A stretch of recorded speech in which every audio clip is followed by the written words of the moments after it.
StadiumDB.com presents Never Built World Cup Stadiums in Qatar 2022. Welcome! Today we want to introduce you to Qatari stadiums designs which took us by storm a few years ago. The World Cup has already started, but the venues look nothing like the initial plans. Before we get started, we would like to ask you to subscribe to our channel and click a like button. By doing so, you will help our channel to grow. In the meantime, take off your jackets. We are about to see you in the sun-baked deserts of Arabian Peninsula. Qatar University Stadium, capacity 43,520, Doha. It is the first and the smallest stadium on our list. It was to be built on the site of the football and athletics arena that bears the same name. The plan was to reduce its capacity by 20,000 seats after the World Cup.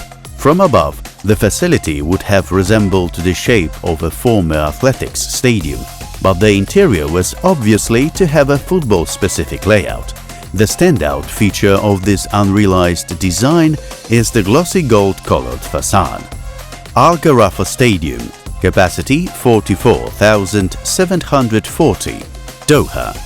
In this case, the stadium that already existed was to be expanded. A second story added for the World Cup would make the arena ready to host the tournament.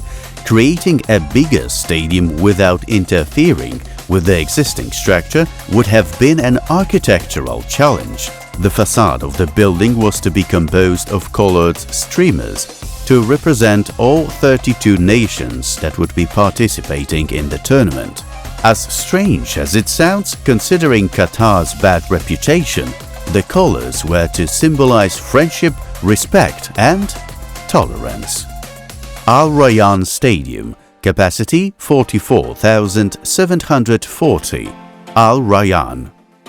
The design called for the expansion of the old venue. Located in the western suburbs of the capital's metropolitan area, the facility was to receive a temporary second story, a facade that was also a huge multimedia screen and a canopy.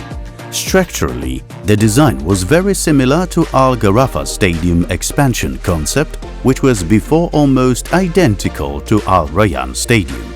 In the end, however, instead of expanding the old venue, it was decided to demolish it and, partly in its place for the World Cup, a brand new Ahmad bin Ali Stadium was built. Doha Port Stadium, capacity 44,950, Doha. The first design for a stadium in the center of the Qatari capital called for an arena to be built on an artificially raised cape. The facility was to be cooled by water from the Gulf, and the shape of the headland was to be reminiscent of a harbor waterfront. After the World Cup, the stadium was to be completely demolished and its elements distributed to developing countries to be used in the construction of new arenas. Ultimately, the project, as we know, did not go ahead. Instead, a vision for another temporary, container-made Stadium 974 was implemented in the area. Al-Shamal Stadium, capacity 45,120, Al-Shamal. The shape of the stadium was intended to be reminiscent of traditional dhow fishing boats, and it must be said that the resemblance to them is clearly evident in this design. The plan was to build it in Al-Shamal, in the north of the country, but in the end no World Cup venue was built in this region. In Al-Shamal, however, there is another interesting, albeit intimate stadium which looks like a fortress. Again, we would like to encourage you to subscribe to our channel, as more than 98% of StadiumDB.com viewers have not yet done so. Also, you can like this video and leave a comment below. Don't forget to click on the bell button as well, so you don't miss the next stadium content. Al-Wakrah Stadium, capacity 45,120, Al-Wakrah. The original design of the stadium was to refer to the sea, Qatari fishing traditions and pair catching. However, the structure topped by high, domed roof was not built in the end. Instead, Al-Janoub Stadium was raised in Al-Wakrah.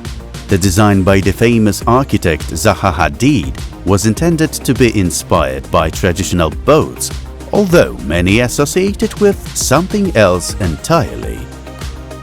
Salal Stadium, capacity 45,120. Salal. The arena was designed by German architectural studio Albert Speer and partner. The shape of the building in the visualizations looked like a traditional Arab fort. Interestingly, it would refer to the local team's logo, which includes a tower that is part of this type of structure. After the FIFA World Cup, the capacity of the arena was to be reduced to 25,500 seats. Given that only a preliminary concept for the structure was prepared, a cost estimate was never done. Al-Khor Stadium, capacity 45,330. Al-Khor. The concept for the facility, similar to Salal Stadium, was developed by Albert Speer and partner as well. The arena was intended to resemble a giant shell tossed onto a beach by the waters of Persian Gulf. The project was eventually scrapped. The current stadium, built in the same city, is the northernmost venue of the entire World Cup.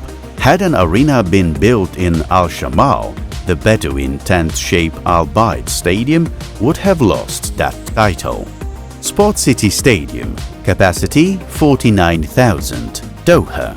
The design assumed that the facility would become a venue for a variety of sports, not only football.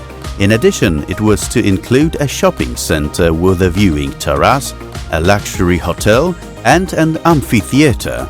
The designers called the stadium technologically and environmentally flexible.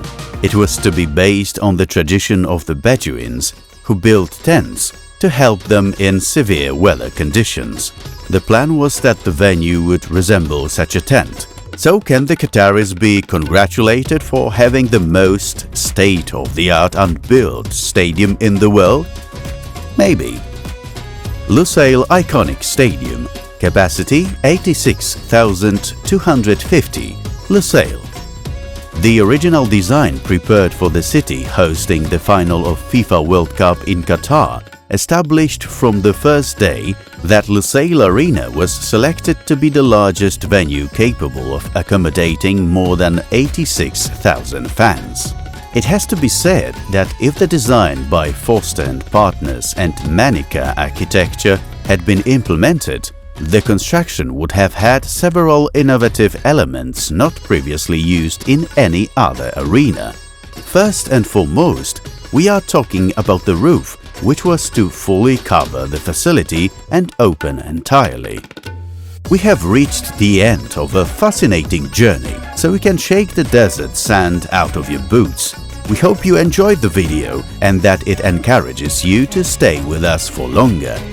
Let us know in the comment section which design you would like to see in reality. Also remember to subscribe to our channel. See you in the next video.